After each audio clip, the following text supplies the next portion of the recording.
കുടുംബകോടതി വിഷയങ്ങളുമായി ബന്ധപ്പെട്ട് വരുന്ന പുതിയൊരു വീഡിയോയിലേക്ക് എല്ലാവർക്കും സ്വാഗതം. വീഡിയോ കാണുന്ന ആർക്കെങ്കിലും കുടുംബകോടതി വിഷയങ്ങളുമായി ബന്ധപ്പെട്ട് എന്തെങ്കിലും സംശയങ്ങളുണ്ടെങ്കിൽ കോൺടാക്റ്റ് ചെയ്യാം. WhatsApp number +91 79 94 97 14 19. കൺസൾട്ടേഷൻ ഫീസും ഡീറ്റെയിൽസും താഴെയുള്ള ഡിസ്ക്രിപ്ഷൻ ബോക്സിലും അതുപോലെ തന്നെ ഫസ്റ്റ് കമൻറ്റിലും കൊടുക്കുന്നതായിരിക്കും. ഇന്ന് നമുക്കൊരു സ്ത്രീ അയച്ചു തന്നിട്ടുള്ള ഒരു ചോദ്യം ഉണ്ടായിരുന്നു, ഒരു സംശയമാണ്. ആ സംശയത്തിൻ്റെ ഉത്തരമാണ് നമ്മൾ ഇന്നത്തെ ഒരു വീഡിയോയിൽ ഡിസ്കസ് ചെയ്യുന്നത്. അപ്പോൾ ആ സ്ത്രീ അയച്ചു തന്ന ചോദ്യം ഇങ്ങനെയായിരുന്നു: ഞാനും ഒരു വ്യക്തിയും തമ്മിൽ കുറേ കാലങ്ങളായി ഒരുമിച്ച് താമസിക്കുകയാണ്. അങ്ങനെ താമസിച്ചുകൊണ്ടിരിക്കുമ്പോൾ ഞങ്ങൾക്ക് സ്വാഭാവികമായിട്ടും അതിൽ ഒരു കുട്ടി ജനിക്കുന്നു. എന്നാൽ കല്യാണം കഴിച്ചതിൻ്റെ യാതൊരു വിധത്തിലുള്ള പ്രൂഫും ഇവിടെ അവൈലബിൾ അല്ല. അങ്ങനെയുള്ളൊരു സാഹചര്യത്തിൽ ഇപ്പോൾ ആ വ്യക്തി ഞങ്ങൾ നോക്കുന്നില്ല.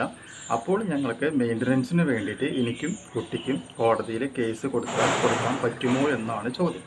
അപ്പോൾ ആ ചോദ്യത്തിൻ്റെ ഉത്തരമായിട്ട് 2019 വന്നിട്ടുള്ള ഒരു കോർട്ട് ഓർഡർ ഉണ്ട്. ആ ഓർഡറിൽ എന്താ പറഞ്ഞിട്ടുള്ളത് എന്നുള്ളത് ആദ്യം നമുക്കൊന്ന് നോക്കാം. അതിനുശേഷം നമുക്കത് എക്സ്പ്ലെയിൻ ചെയ്യാം. ആ ഓർഡർ ഇങ്ങനെയാണ് പറഞ്ഞത്: The court held that for fulfilling true spirit of beneficial legislation of section 125 CRPC, strict proof of marriage is not required എന്നാണ് പറഞ്ഞത്. Strict proof of marriage is not required.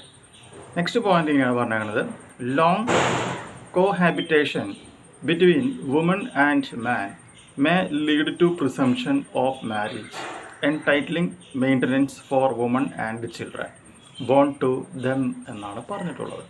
അതായത് ഒരു ആണും പെണ്ണും കുറേ കാലങ്ങളായിട്ട് ഒരുമിച്ച് താമസിച്ചിട്ട് ഉണ്ട് എന്നുണ്ടെങ്കിൽ, അതിനുള്ള തെളിവ് അവൈലബിൾ ആണെങ്കിൽ, കല്യാണം കഴിച്ചു എന്നുള്ളതിൻ്റെ സ്ട്രിക്റ്റ് ആയിട്ടുള്ളൊരു മാരേജ് സർട്ടിഫിക്കറ്റ് ഇല്ലെങ്കിൽ പോലും ആ സ്ത്രീക്ക് ആ ഭർത്താവിൽ നിന്നും ഉണ്ടായിട്ടുള്ള കുട്ടിക്കും ചെലവിന് കൊടുക്കുവാനായിട്ട് ഭർത്താവ് എന്ന് പറയുന്ന ആ വ്യക്തി ബാധ്യസ്ഥനാണ് എന്നാണ് പറഞ്ഞിട്ടുള്ളത്.